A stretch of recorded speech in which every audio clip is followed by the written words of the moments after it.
As folks trickle in, let me just welcome you back to our first Money Talk Tuesday of 2023. Unsure if I said 2022 earlier. This Money Talk Tuesday will be about free tax assistance with the MASSCAP VITA program. So we'll get started right now since it's 12:03. Let me just introduce myself and say my name is Jessica Keegan. I work for the Office of Economic Empowerment, and I'm a program officer who uses she, her pronouns.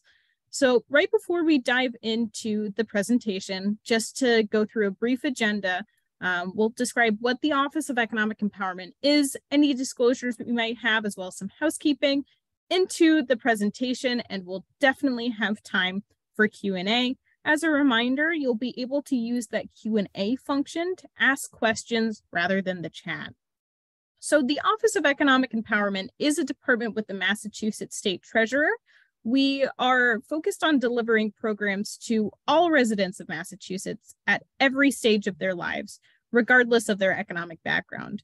We also offer initiatives tailored to meet the unique financial experience of veterans, women, high school students, and older adults, which is why today we are broadcasting this program on affordable tax filing. This is a Zoom webinar and will be recorded.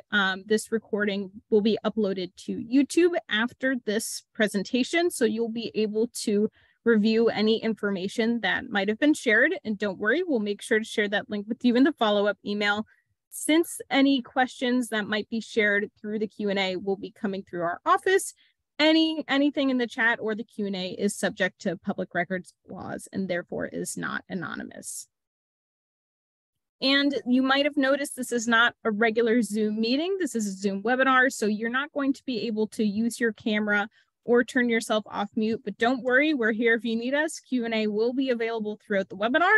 And once you exit this webinar, you'll be able to see our pop-up survey right at the end, so we can continue to improve this program. At our last Money Talk Tuesday on first-time home buying, one of our questions was about what you wanted to see next, and affordable tax filing was something that won an overwhelming majority of votes. So make sure that anything you put in that post survey is something we'll follow through to do better for you.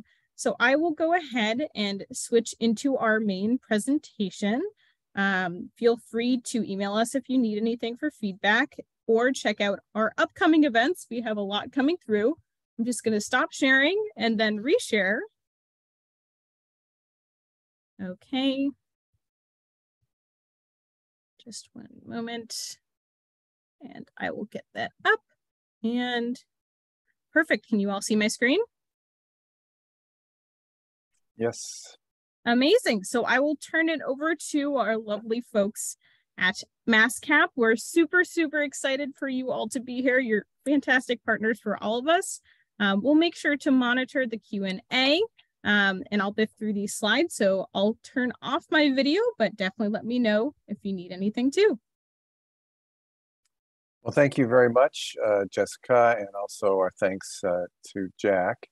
Ansel and I will be presenting today talking about MASSCAP, our services, and in particular, free tax preparation that we offer at our agencies. I'm Joe Diamond, MASSCAP Executive Director, and we're thrilled to be able to participate in this program today.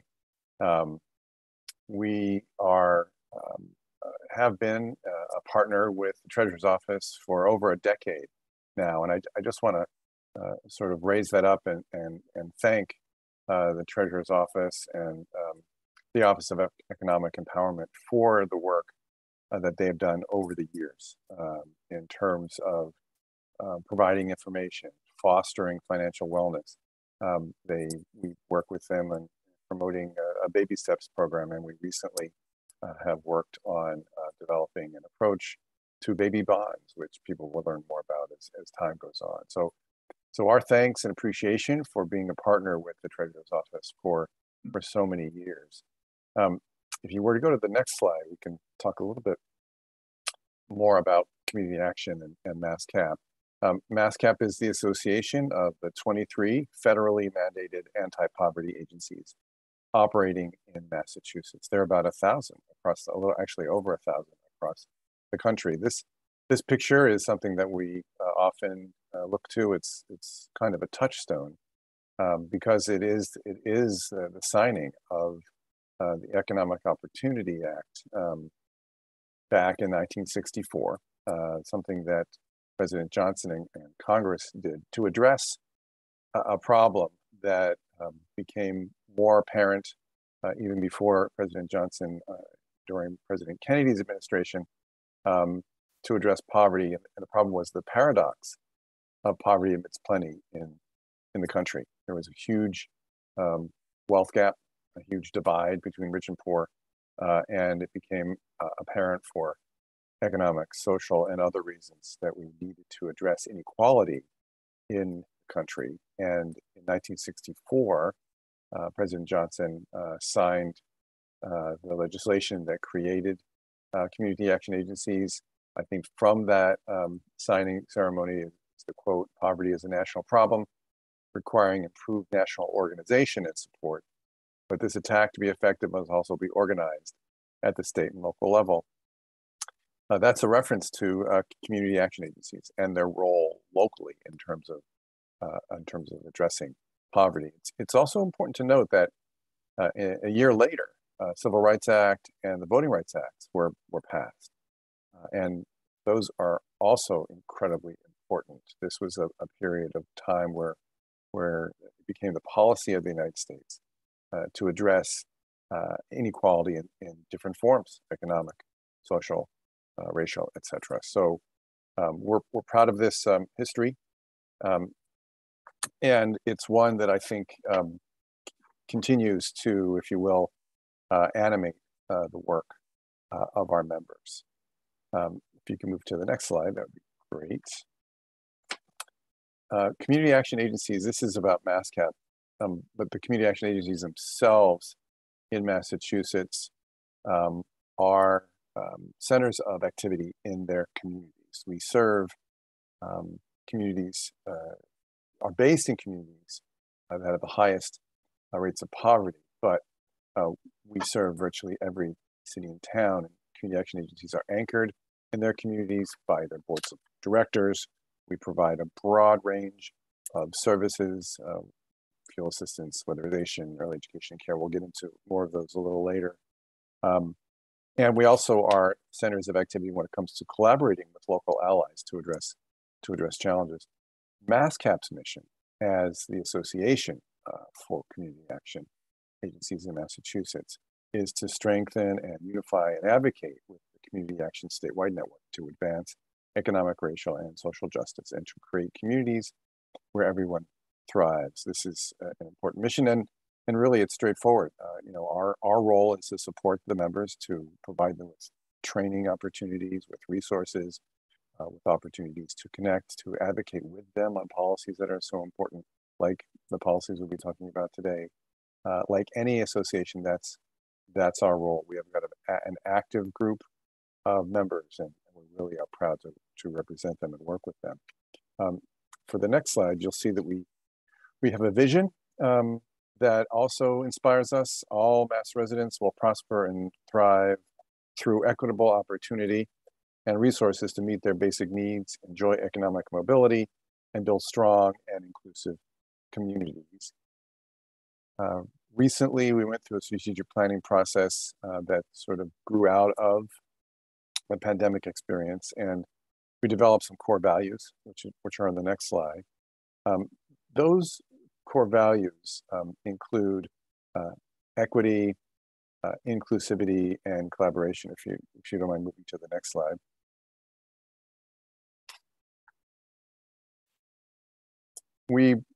These are watchwords for us, and so we wanted to be sure that we, if you will, put them down in writing.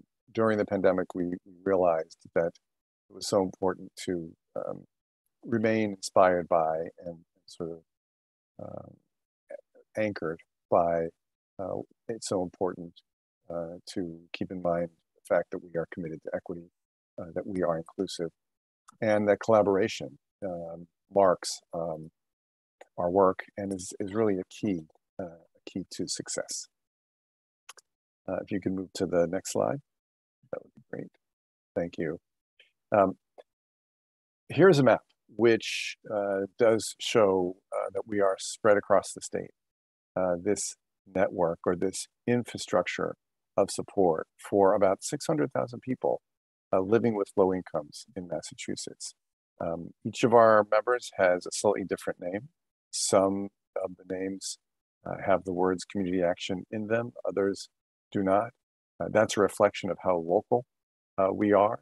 The boards of directors that would have created the names of the organizations did so as a way of sort of reflecting the personality of the community. As I mentioned before, the boards of directors are anchored in their communities and actually are divided into three parts, which reflect the community. The first set of members of our boards of directors, about 1/3 are people that we serve. The other set, or another third, are folks from the private sector, and then finally, folks from government, elected or appointed officials, also serve on our boards. They say we are based in communities with high poverty rates, but we serve virtually every city and town in the Commonwealth. Our approach to this, and as we'll talk a little bit more about this, our approach is to provide integrated services. There's no wrongdoing when people come to our agency.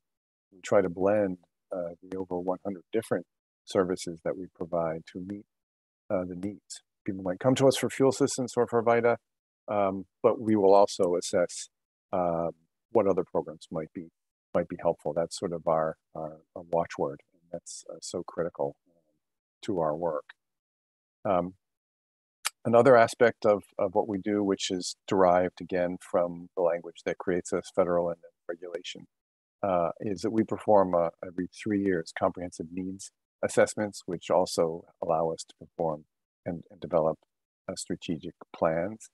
These needs assessments are layered. They involve information that we gather from the people that we serve, from other stakeholders, through surveys, through focus groups, also through census data, so that we have, if you will, an up-to-date understanding of the needs in the community, which we are sort of in real time addressing, not only through the programs that we run, but also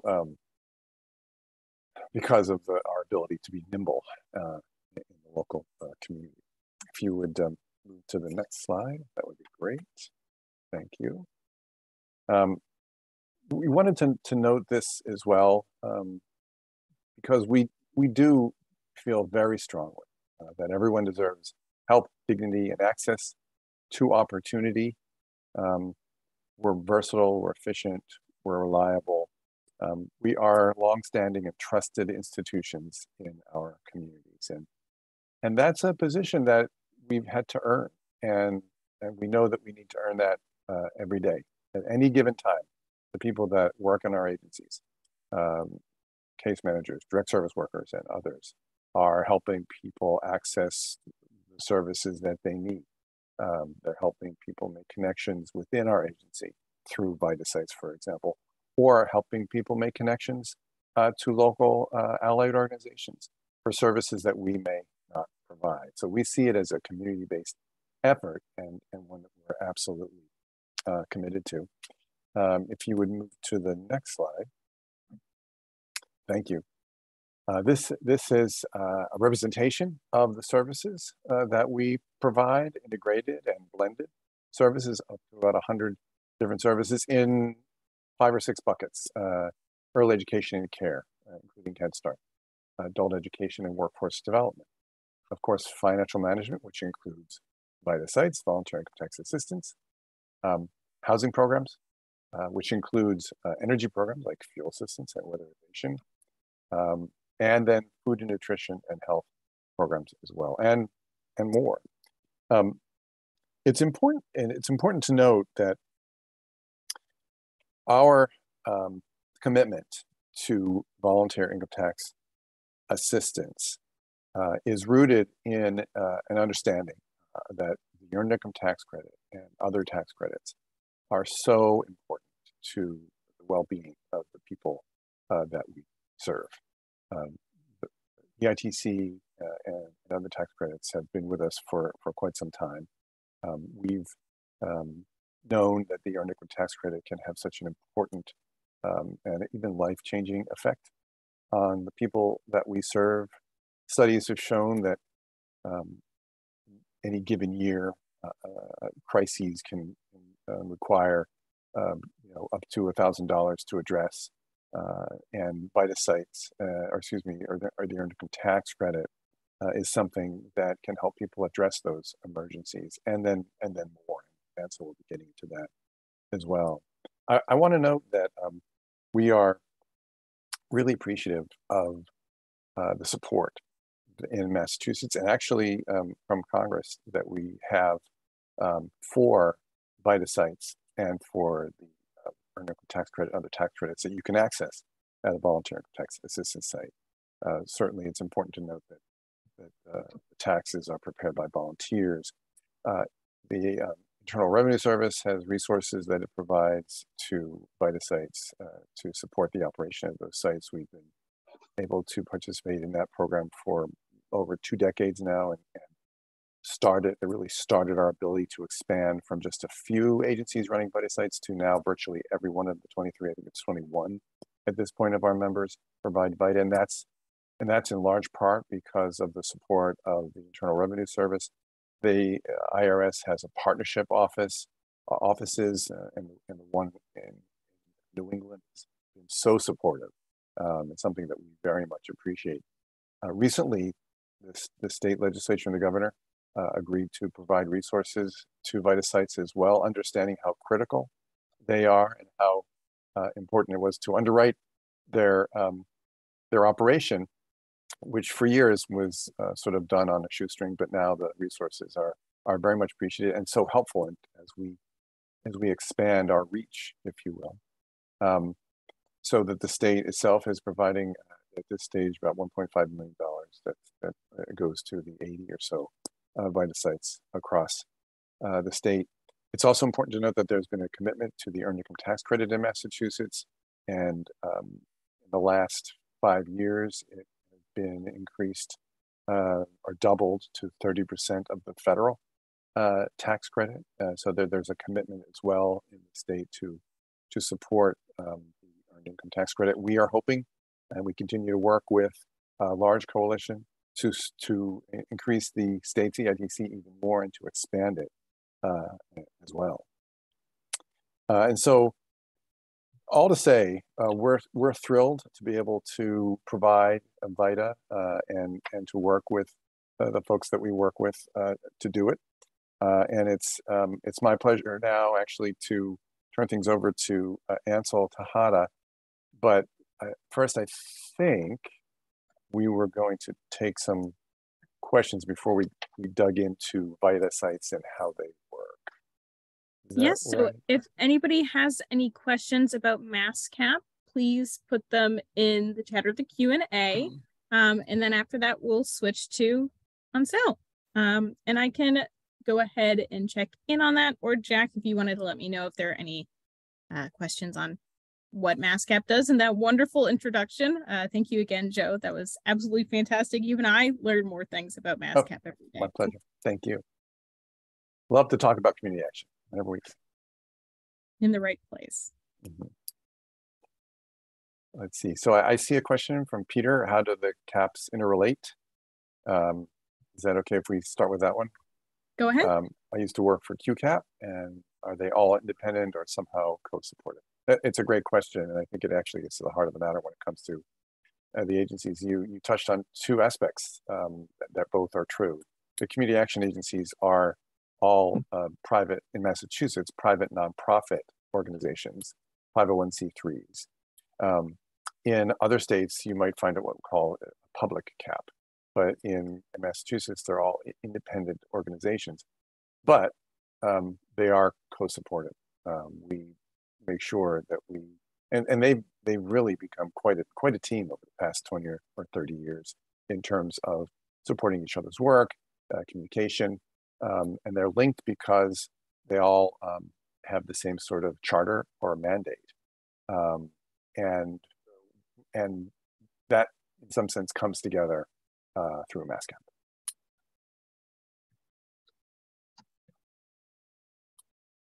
Great. Thank you so much, Joe, for answering that. Unless there's anything else, I think we can switch over to Ansel's presentation on VITA. And I'll go ahead and change that slide for you.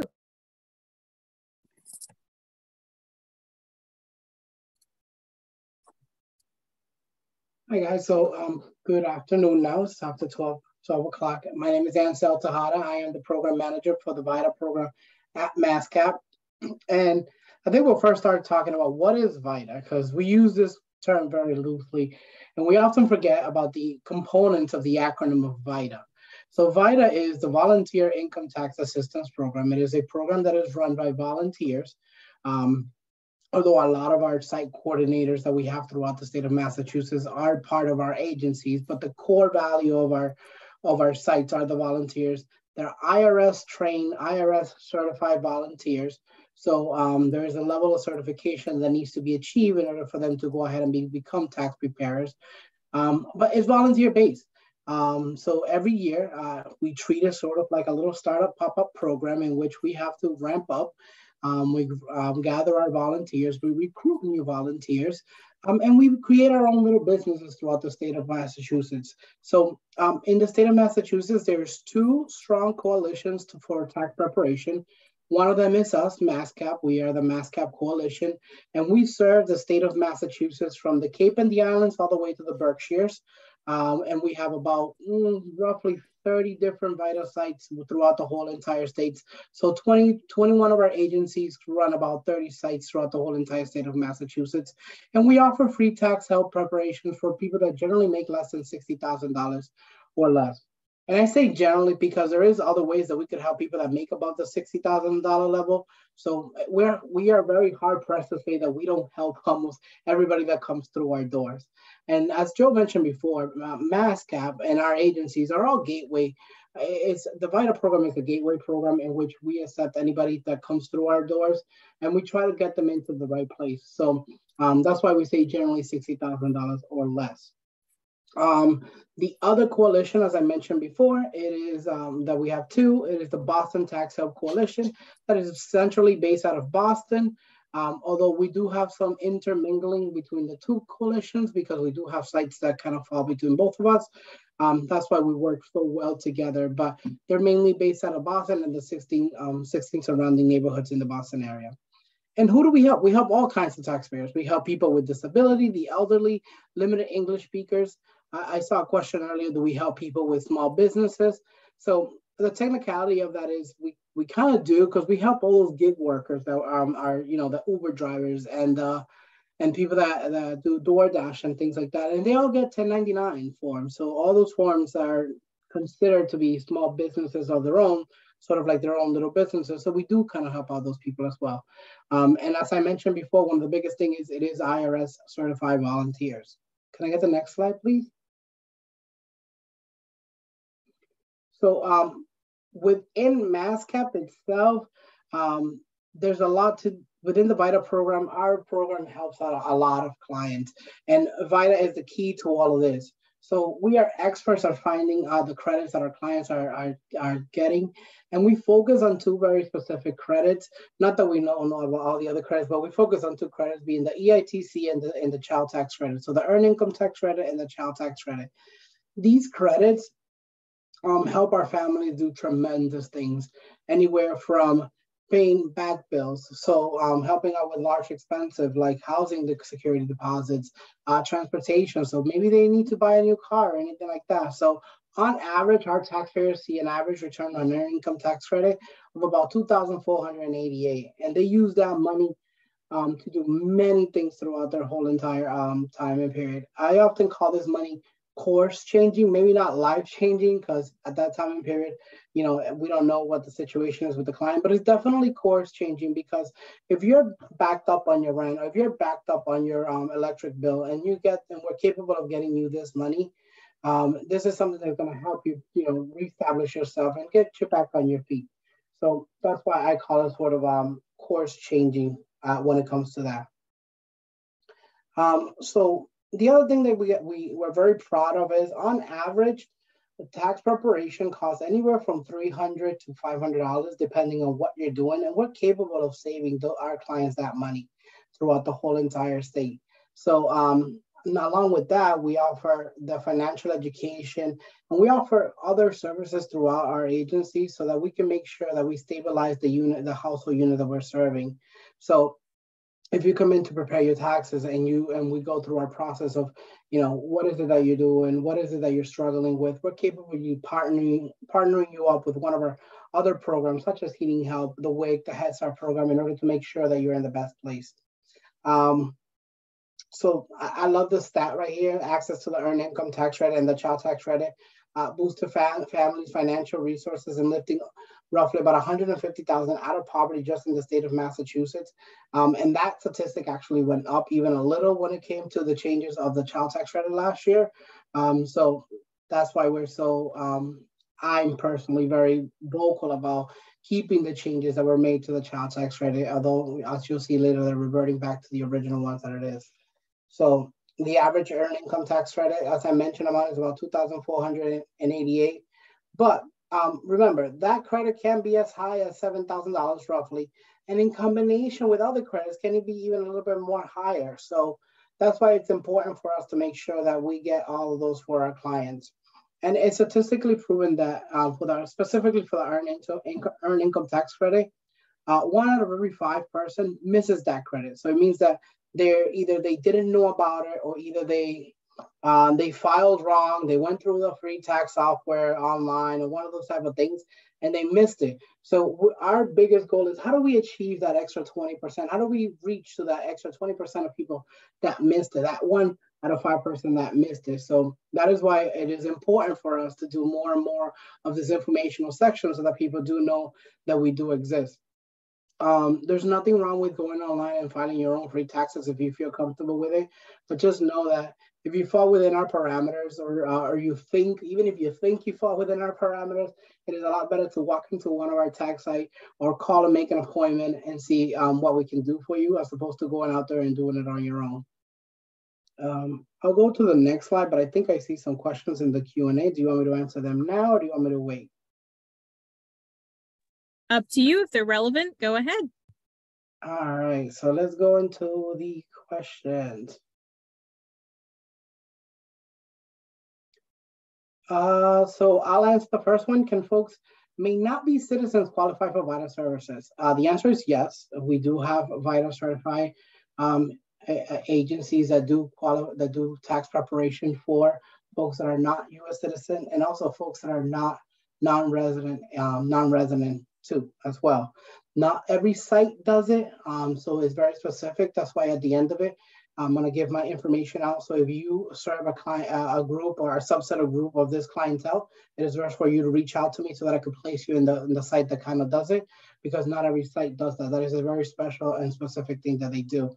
Some of our sites even help with W-7 applications, which is for an ITIN. But once again, not every site does it, so I would rather you reach out to me so that I could guide you to the right site that does that for you. So then the next question is, if I am going to file for work in 2 states, would VITA only be able to help me in Mass, or would you be able to help me in both? Very good question. And the answer is depending on the 2 states that you're at. For example, some of our VITA sites are very close to the border of New Hampshire. I'm very comfortable with, obviously New Hampshire doesn't have any state, but if there is any state things that they do need to file, they're very comfortable with filing it in the state of New Hampshire, some of our VITA sites. But if it becomes more of a state like New York, none of our sites are equipped to that, but we could definitely partner you up with somebody else that will be able to get that done for you. We go through a virtual process in which we get connected with our partners at getyourrefund.org, and they have connections in the state of New York. In this example, that will be able to help you. New York is very complicated; they have their own rules and regulations, so that's why the answer is yes, but it depends on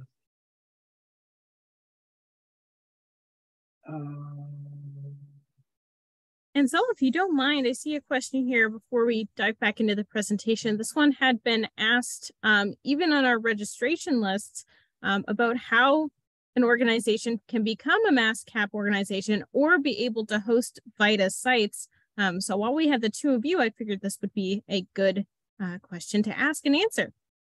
I'll let Joe answer the first part of that question, and I'll answer the second part of that question to becoming a VITA site. That sounds good. Thanks a lot. And I did notice the question. I was hoping to have a chance to answer it. How can a nonprofit become a MASSCAP organization?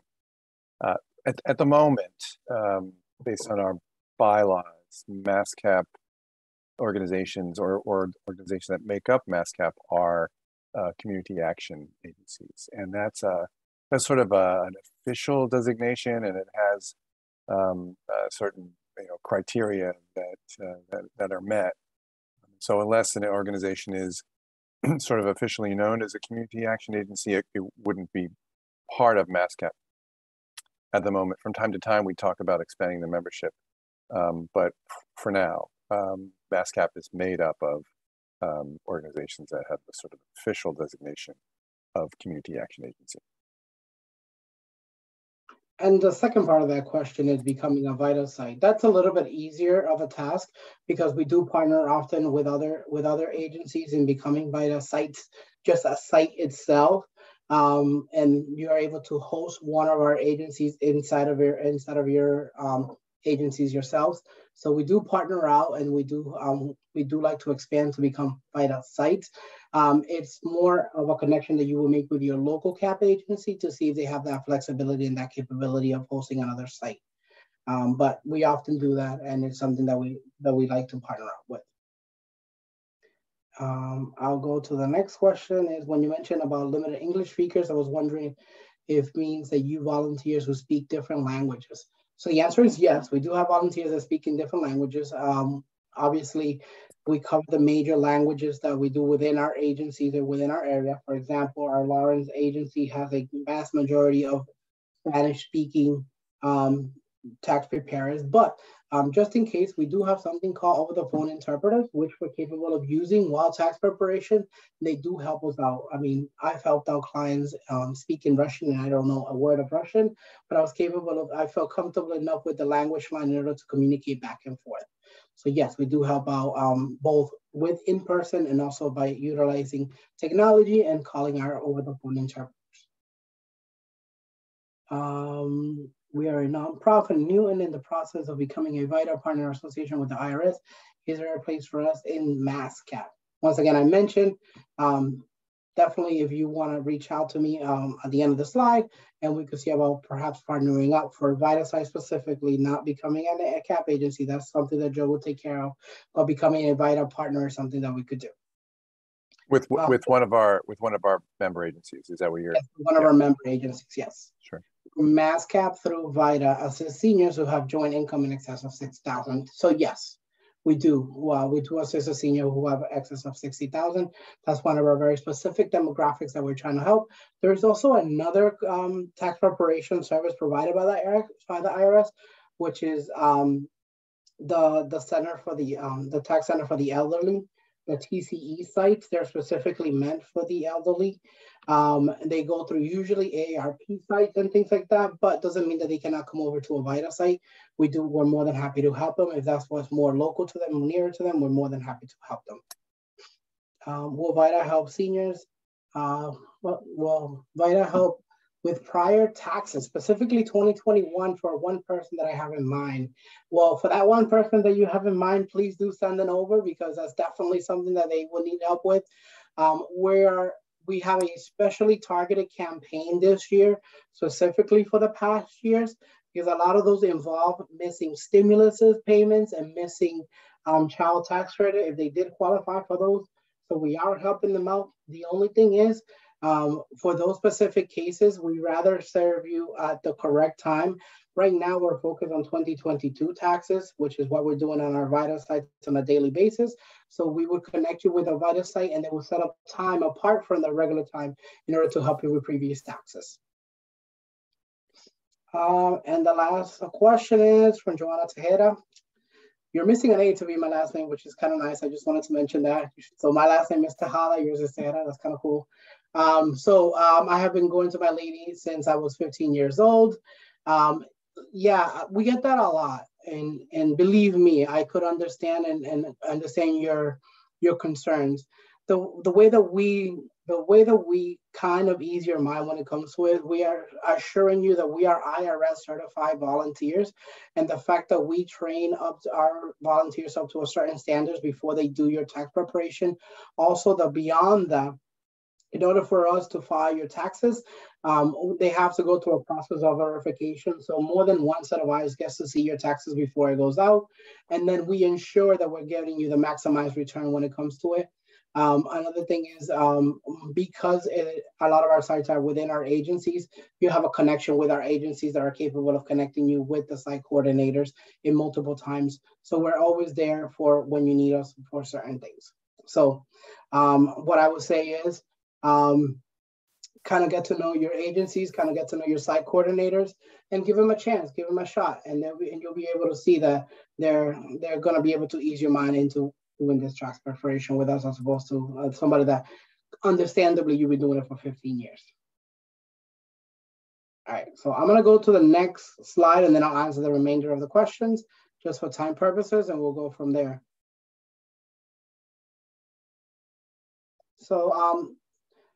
So the next slide is the earned income tax credit, right? You skip, oh, there we go. So the earned income, no problem. I'm like looking at it. So the earned income tax credit is a credit that you get for working. It's for working class families. I call it, it's a great family incentive credit for people that are for our working population, which is the vast majority of our population within our state. So to receive the earned income tax credit, you must have earned some income. So you must have some type of income, and earned income is defined as income that doesn't come from a benefit. I mean, if you want to go through the list of what is income and what is not, you can go through our website. At the end of it, you'll get to it, and it will kind of go through that whole entire thing. But it's generally work income that you have earned, and then you go from there. To receive the earned income tax credit, taxpayer must file a tax return. So you have to file a tax return. Just because you have worked and that you don't file a tax return, you're not going to get this credit automatically. It does not come to you. For the specific tax year coming up, the earned income tax guidelines for your clients are as follow. So if you look at it, number of children or number of dependent right there, and then what is the maximum income that you could have, and then what is the maximum income that you could have as married, and then it gives you what your maximum credit allowed is. If you see, the thing about it is, if you are a single filer with no dependent and you earned below that amount, you can still receive a portion of the earned income tax credit. So it is important that we understand that everybody that kind of have some income possibly can qualify for this credit. The earned income tax credit has often been called the most targeted anti-poverty credit, or that it could be imagined. It has been used in models for minimum income throughout different places in the United States. So it is a credit that benefits the majority of the people that we serve. So if you take a look at it, make sure that you understand what it says. So the number of children right here. So if you have 1 child, 2 child, or 3 child, and it breaks up at 3 children, so it's 3 plus. Anything above 3 children, this is how much, this is the maximum that you're going to get. So $6,935 for a single filer that earned below $53,000 and has 3 children. The max that they could possibly receive is $6,935. Remember, the earned income tax credit works on a curve. So the higher the income, the lower the credit becomes. So it works on a bell curve, sort of. So if you look at it that way, that's the way that it works. If you need further explanation, more than happy to answer any questions individually, and you can go ahead and reach out to me about it. Next slide. So the federal child tax credit. This is important. A lot of your clients, if you work with a population or you yourself are out there, are going to have this question. Your benefits that you're going to be seeing from the child tax credit are going to go down. So we had an expansion from the pandemic that increased the amount of child tax credit that we were getting, and then we also had an advancement on our child tax credit, and that was a lot of our clients were receiving $300 monthly, which they took that child tax credit and they split it into 2. So they gave you half when you file your taxes, half throughout the year. And it was on average anywhere from $200 to $300, depending on how old your child was. All of that is eliminated. So the amount for child tax credit has been diminished back down to $2,000, with up to $1,500 being refundable, so $1,540 being refundable. You will only receive this credit through filing your taxes. There is no advancement, there is no automatic credit that you will receive throughout the year. The child must be under the age of 17 at the end of the tax year. That was expanded throughout the pandemic. It goes back to the age of 17. And the child must have a Social Security number, not an ITIN or an individual tax identification number. They must have a Social Security number. So that's going to be a big change to a lot of our clients and their refunds. So it is important for us to understand, not only for yourself maybe, but also for if you serve any population and you want to refer them into a VITA program, you must understand these changes. Next. So we have specific Massachusetts credit that we always like to talk about. So Massachusetts, as we mentioned before, has a comparable earned income tax credit. It is 30% of the federal earned income tax credit. So if you remember back to that number, whatever number you're going to be receiving from the federal side of it, you take 30%, that's how much Massachusetts is going to go give it to you. So to receive the state earned income tax credit, you must qualify for the federal earned income tax credit. So once again, you must have earned some income and you must file your taxes in order to go ahead and qualify for it. Don't worry about it. That's why I tell you to come to us, because our software automatically calculates it for us and then calculates the percentages. We could show you exactly what it looks like and where to look for it, but we know that we are doing the best job that we can to getting you that. Also, and this is specifically to all those people that ask about senior and the elderly. There is a credit out there specifically meant for our elderly. It's called the Senior Circuit Breaker. It is a credit that is eligible commencing at 65 years old or older. You could get up to $1,200. So it is given to people, to elderly that own a property and pay they pay their property taxes and they pay the water bill, or they rent as well and they pay rent on it. The key about rent is it cannot be subsidized rent. So there cannot be any assistance program that helps you to pay that rent. But that's one of the keys to it. So we must make sure that the person does not have subsidized rent when it comes to it. So no Section 8 or anything like that. Unfortunately, they do not qualify for it. There is another credit that we could try to help them depending on their situation, but specifically to the Senior Circuit Breaker, this is it. Key about the Senior Circuit Breaker: you do not need to have earned income in order to qualify for it.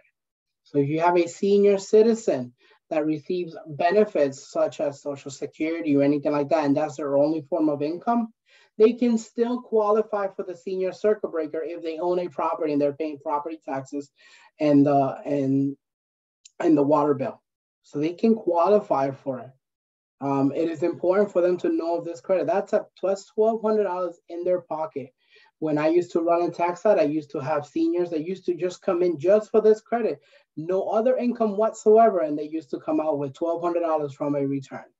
So maximum income limits for this is single is $64,000. Head of household is $80,000, and if they're doing a joint filing is $96,000. Next.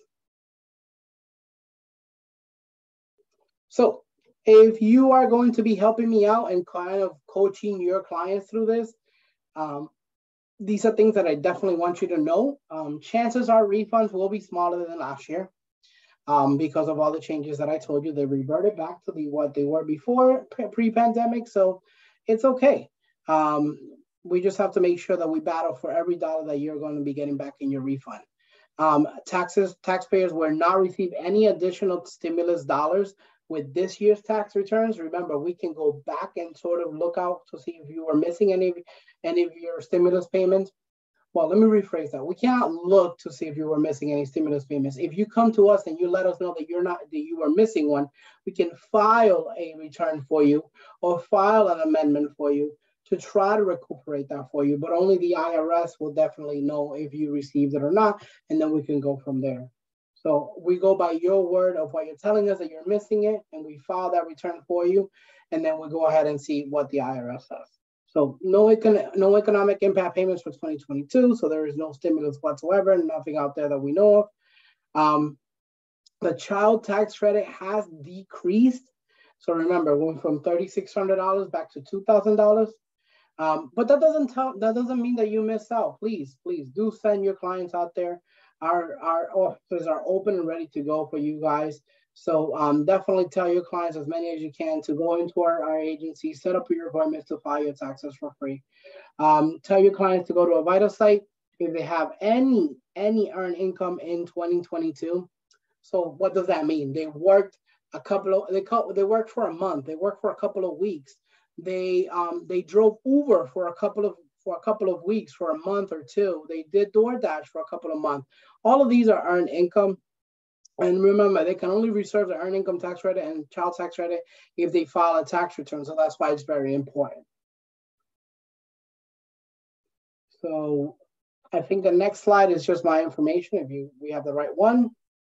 Yep, I will stop sharing my screen and pull that up. And thank you again for sharing everything about the earned income tax credit and the child tax credit. We received a lot of questions prior to the webinar about what to do if you have something like money from tutoring or money from volunteering with organizations. So I think that definitely grabs that right up. And I will go ahead and share my screen in just a moment with the contact, as well as where you can find where to go with what you want to do with your local sites. And we can also put that in the chat when we need to. So just a moment. And then we have some time. We have a good amount of time left, 10 minutes.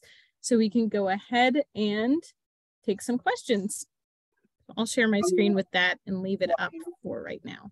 While you do that, I'll go ahead and answer the questions inside of the chat that are already there. So one of the questions is, are non-resident aliens who call Massachusetts home eligible for free tax preparation assistance? The answer is yes. Not all of our sites provide this service because it has to be a specially trained tax preparer.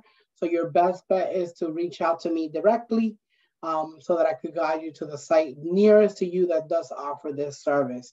Just because it's something that is a little bit different than what we normally do. Not all tax sites have a tax preparer trained in non-resident alien. And yes, it is for tax purposes. That's what they're called inside of the tax purposes, is non-resident alien. Do you provide services to train those who want to learn to prepare those in need? The answer is yes. We do always are looking for volunteers. Our tax sites are always asking anybody that wants to come in and volunteer for us.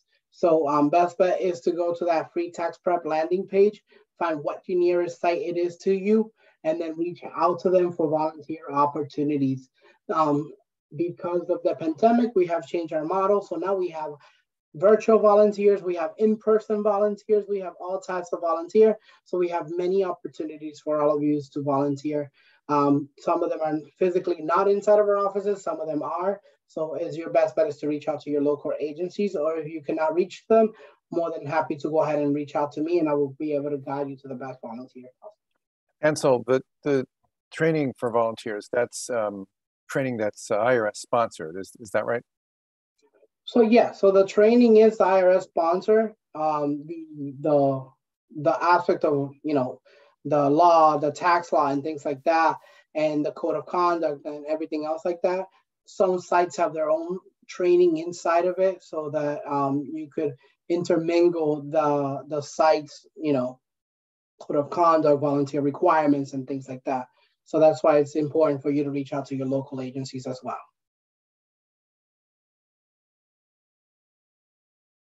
Great.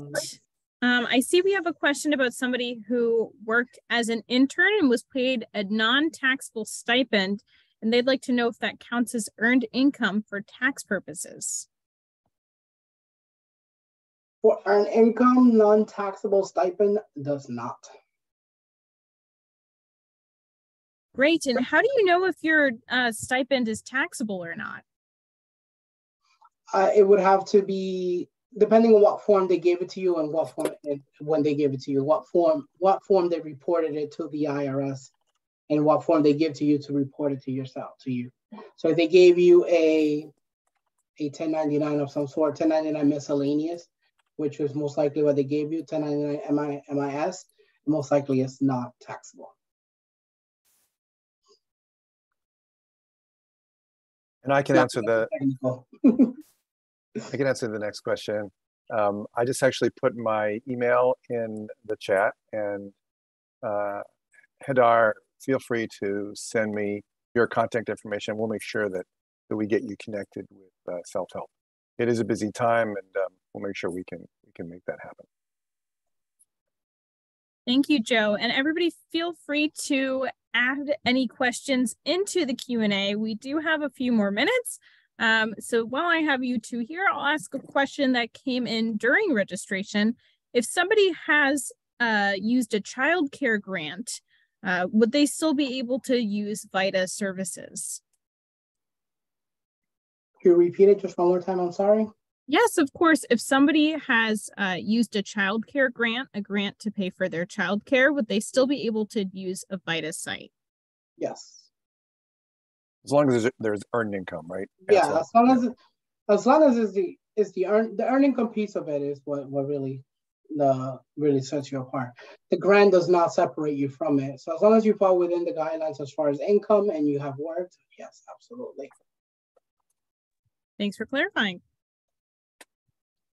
And somebody asked in the chat, where can they go and get become certified volunteer?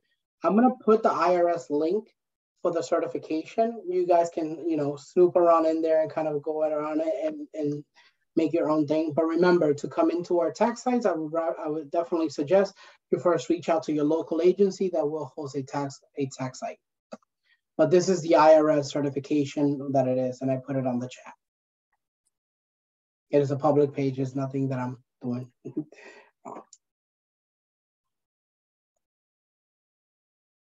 If it is paid through the state of Massachusetts, or no, so work as an intern.